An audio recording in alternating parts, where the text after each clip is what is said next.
The signal from Sector 7. Something followed me home that night, something that shouldn't exist. I'm David Fisher, radio telescope technician at Mesa Verde Observatory, and what I'm about to tell you will sound impossible, but every word is true.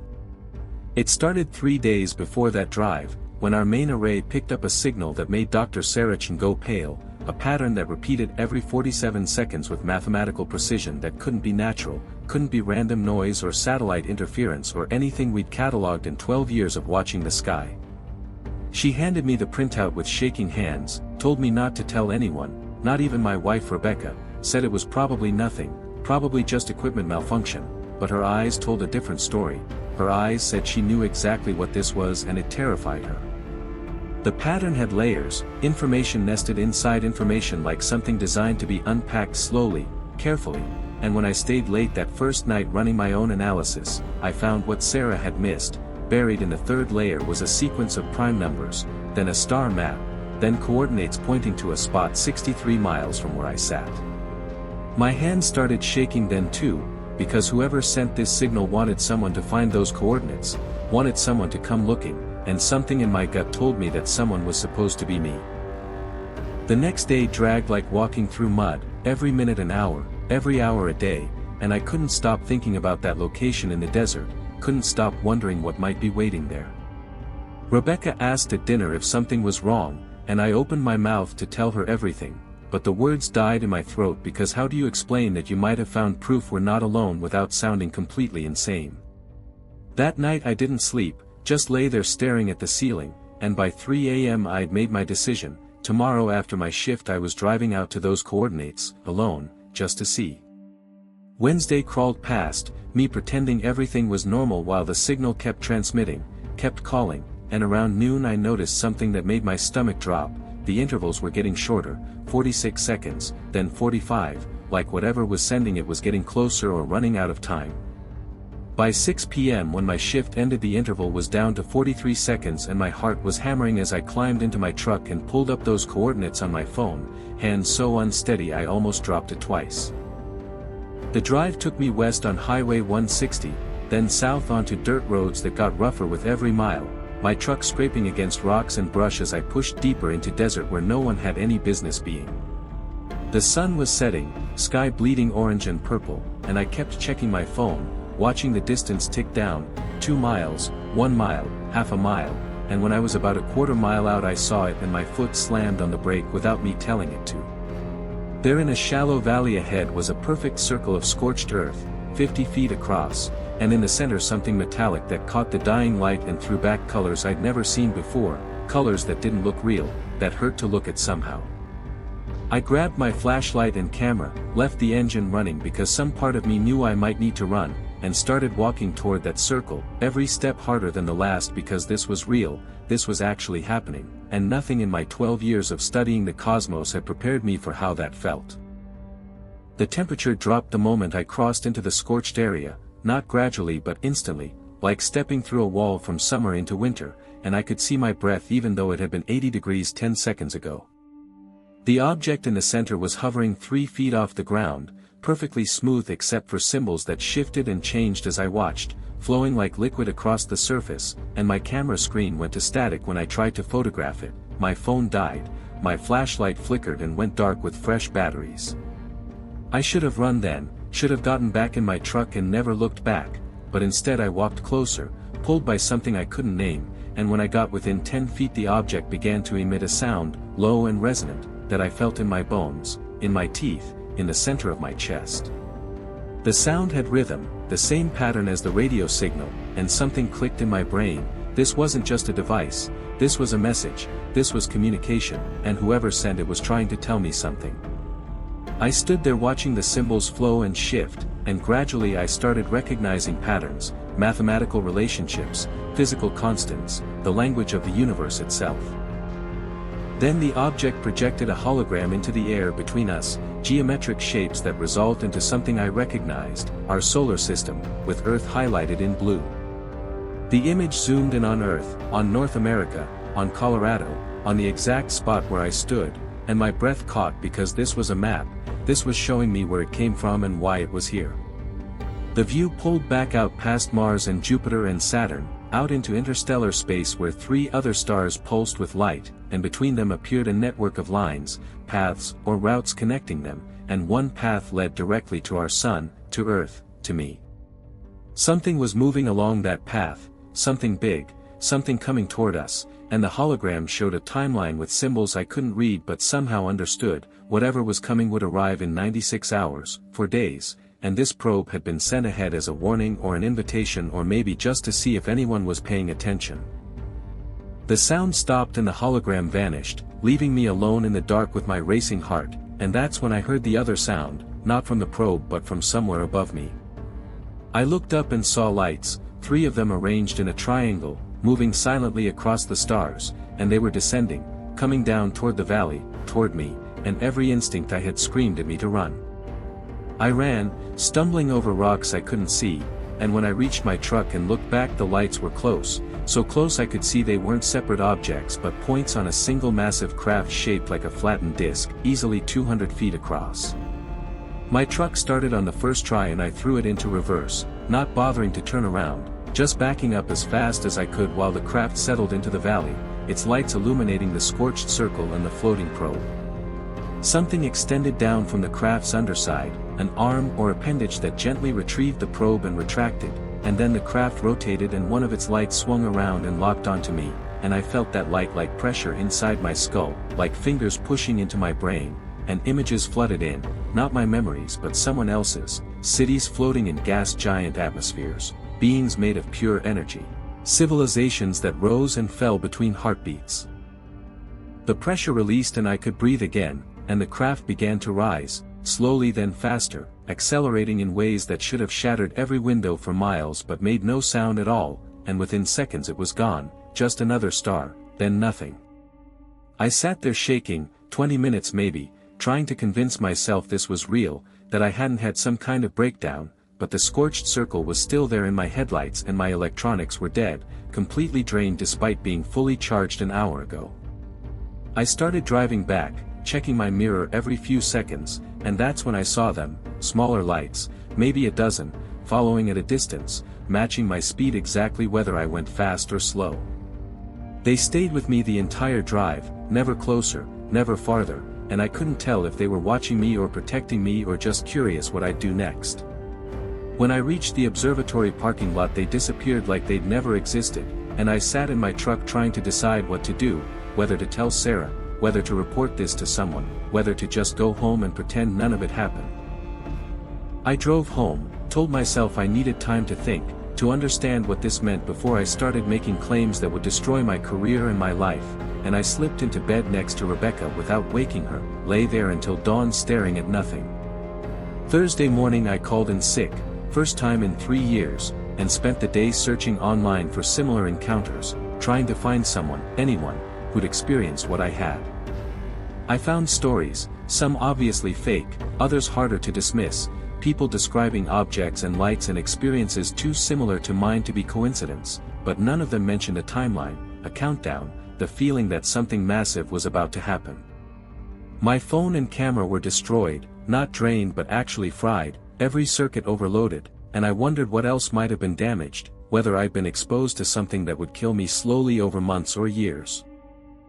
Rebecca came home around 5 and found me surrounded by printouts and dead electronics, and she stopped in the doorway, her face going from concerned to frightened in the space of a heartbeat. She asked what was going on, whether I was in trouble, and I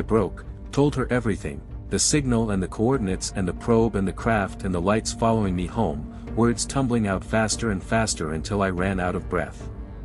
She stared at me for a long moment, and I saw doubt in her eyes, saw her wondering if I'd had some kind of psychotic break, if she should call a doctor, and my heart sank because I needed her to believe me, needed someone to believe me.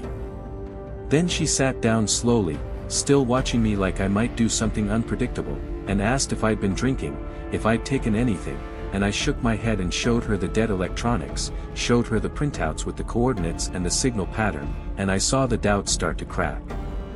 She was quiet for a long time, then finally said she'd seen strange lights the past few nights too, that patients at the clinic had been reporting unusual dreams and anxiety, like something was coming, and maybe I wasn't crazy, maybe something was actually happening. She asked what I was going to do and I told her I didn't know, that going public would accomplish nothing except getting me labeled insane, that if this was real it would make itself known soon enough, and we decided to wait, to watch, to see what happened when that 4-day countdown reached 0. That night we both kept getting up to look out the window, and around 2 a.m. we saw them together, dozens of lights moving in formation across the sky, too high for planes, too coordinated for satellites, and we stood there holding hands until they disappeared over the horizon. Friday morning I went back to work because I couldn't avoid it any longer, and Sarah pulled me into her office the moment I arrived, closed the door, and asked if I'd noticed anything unusual in the data. I hesitated, considered lying, but she pulled up her computer and showed me something that made my blood freeze. The signal had changed, no longer repeating but now broadcasting what looked like a countdown sequence, and according to the timestamps it would hit 0 in 68 hours. Sarah said she'd reported it up the chain, that government people were coming tomorrow, that they wanted to know everything about the signal and its source, and she looked at me with an expression that said she suspected I knew more than I was telling. So I told her about Tuesday night, about the probe and the craft and the hologram, and instead of calling me insane she just nodded slowly and said she'd seen something too, a light outside her house 3 nights ago that moved in ways nothing human-made could move. We agreed to tell the government everything, figured humanity deserved to know what was coming even if we didn't understand it ourselves, and we spent the rest of that day documenting every detail, preparing for what felt like the most important meeting of our lives. The government people arrived Saturday morning, not friendly types but hard-faced men and women in dark suits who turned the observatory into a command center, and when they interviewed me and Sarah they separated us, took us into different rooms, and I spent 6 hours answering the same questions over and over, drawing diagrams, explaining things I barely understood. They wanted to know why I'd gone to those coordinates alone, whether I'd been in contact with anyone suspicious, and I got the feeling they were deciding if I was a witness or a suspect, if I'd stumbled into this or was somehow part of it. They finally let me go, told me to go home and stay there, and as I left I saw military trucks arriving, soldiers setting up perimeters, surface-to-air missiles being positioned on the hills, and the sight made me sick because this could be first contact, the most important moment in human history, and we were meeting it with weapons. Rebecca had bags packed when I got home, said we should leave, go to her sister's cabin in New Mexico where we'd be safe, and part of me wanted to run, wanted to be anywhere but here when that countdown hit 0. We argued, her saying I was being stupid and reckless, me saying I couldn't run from this, that the probe had shown itself to me for a reason and I needed to see it through, and finally she agreed to stay but only if I promised we'd leave at the first sign of real danger. That night we sat on our back porch watching the sky, and we weren't alone, our neighbors were out too, everyone was, like the whole town had felt it simultaneously, that sense that something was about to break. The news reported unusual phenomena, lights over multiple continents, aircraft disappearing from radar then reappearing miles away, and the official explanations kept changing, weather balloons to satellite malfunctions to experimental aircraft, and you could hear the panic creeping into the newsreaders' voices. The countdown reached 0 at 3:47 a.m. Sunday morning, and I was awake because sleep had become impossible, and the moment that signal stopped, the moment that final pulse transmitted and then nothing, the sky lit up like someone had flipped a switch. There were hundreds of them, maybe thousands, craft of all sizes filling the sky from horizon to horizon, some no bigger than cars, others that had to be miles long, and they just hung there, perfectly still, arranged in geometric patterns that covered every visible star. Rebecca grabbed my hand hard enough to hurt and we stood frozen, staring at something our brains couldn't process, and I heard her whisper "Oh my God" over and over like a mantra. The craft stayed motionless for 5 minutes, long enough for everyone on Earth to see them, long enough for every news station to start screaming emergency alerts, and then they moved, all at once, descending in perfect coordination towards cities and towns and random spots in the countryside, and 3 of the largest ones began descending toward us, toward the observatory, toward that valley where I'd found the probe. Something crystallized in my mind then, absolute certainty that cut through all the fear, and I told Rebecca I loved her, told her to stay at the house no matter what, and I got in my truck and started driving toward the observatory even though she was screaming at me to stop, even though every survival instinct I had was screaming the same thing. The roads were chaos, people fleeing in every direction, abandoned cars everywhere, and I had to drive off-road for part of it, but I made it to the access road and found it blocked by military vehicles, soldiers with rifles ordering me to turn around. I told them my name, told them I was the one who found the probe, and something made them hesitate, made them let me through, and I drove up to find the observatory surrounded by weapons systems, everything pointed at the 3 massive craft hovering 1,000 feet up. Sarah was there with scientists and military officers, everyone gesturing and arguing, and when she saw me she looked at me like I'd lost my mind for coming back.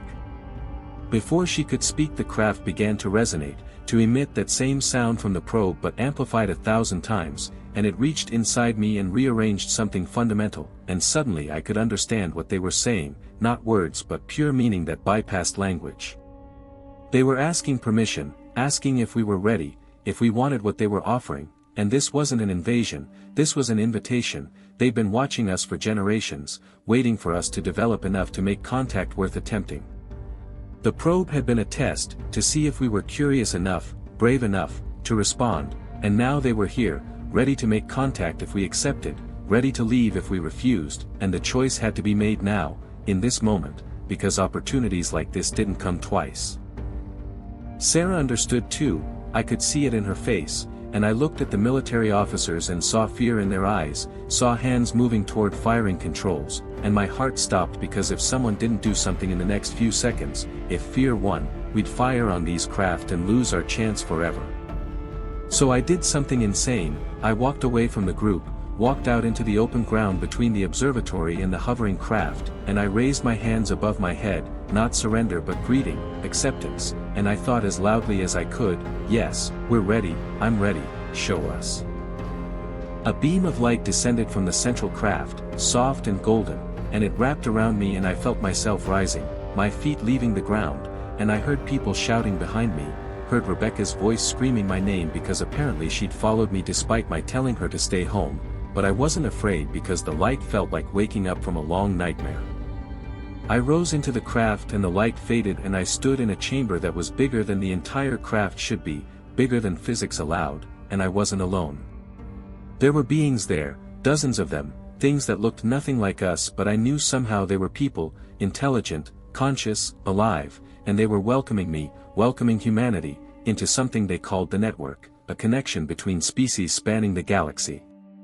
They showed me glimpses, just flashes, worlds beyond counting, technologies that made ours look like stone tools, but they also showed me something else, that we had something they valued, our chaos and creativity and unpredictability, our capacity to feel so deeply and dream so wildly, and that's why they wanted us to join, not to learn from them but to teach them things they'd forgotten.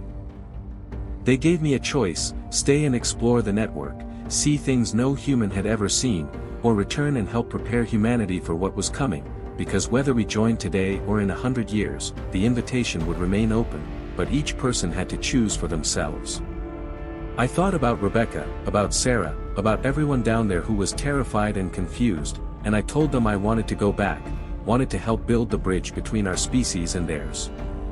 The light surrounded me again and I descended, and when my feet touched ground the light released me and I was back, standing where I'd been, and the craft above began to change, breaking apart into thousands of smaller pieces that spread out across the sky like seeds, heading for every city and town and village on Earth, small enough not to threaten, slow enough to watch, beautiful enough that maybe wonder could overcome fear. Sarah reached me first, grabbed my shoulders, demanded to know if I was okay, what they'd done to me, and I tried to explain but the words were too small for what I'd experienced, so I just said they're not here to conquer us, they're here to invite us, and each of us gets to choose. The military officers were shouting into radios, demanding orders, asking if they should fire, and I walked up to the colonel in charge and told him that if he gave that order he'd be making the biggest mistake in human history, that those craft were full of teachers not soldiers. He stared at me, searching my face for signs of brainwashing or control, and for a long moment I thought he wouldn't believe me, thought he'd give the order anyway and end everything right there.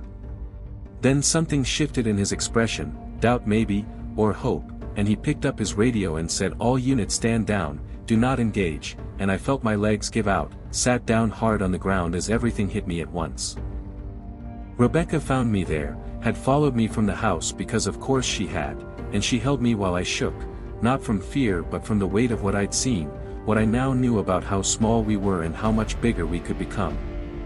The rest of that day blurred, more military, more scientists, journalists breaking through with cameras, me answering questions until my voice died, trying to describe something that couldn't be described.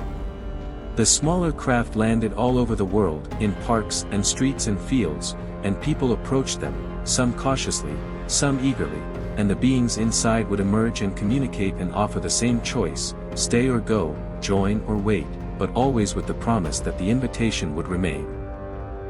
That night I watched news footage from around the world, saw people meeting beings from across the galaxy, saw fear turning to curiosity, saw the beginning of something that would change everything.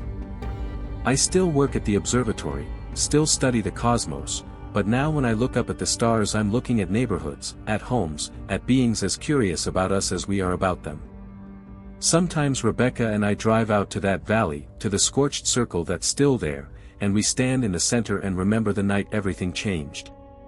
We think about the choice we'll make someday, whether to stay on Earth or explore the network, whether to remain what we are or become something more. But there's something I haven't told anyone, something the beings showed me in that chamber that I can't stop thinking about. When they projected those images of civilizations rising and falling, I saw something in the background, something they didn't draw attention to but was there nonetheless, a darkness between the stars, something vast and patient and aware, and in that brief glimpse I felt it notice me, felt it mark me somehow. They never mentioned it, never explained what it was, and when I asked they simply said some questions are better left for when you're ready to hear the answers. So now I watch the sky with wonder, yes, but also with the knowledge that out there beyond the network, beyond the light and invitation and promise of something better, there's something else waiting, something older, and I can't shake the feeling that the beings didn't come here just to invite us into the light, they came because whatever's hiding in that darkness, they need our chaos and our wildness and our unpredictability to face it. And that 4-day countdown wasn't just measuring when they'd arrive, it was measuring how much time we had left before we'd need to choose not just whether to join them, but whether we'd fight alongside them against something they're too afraid to name.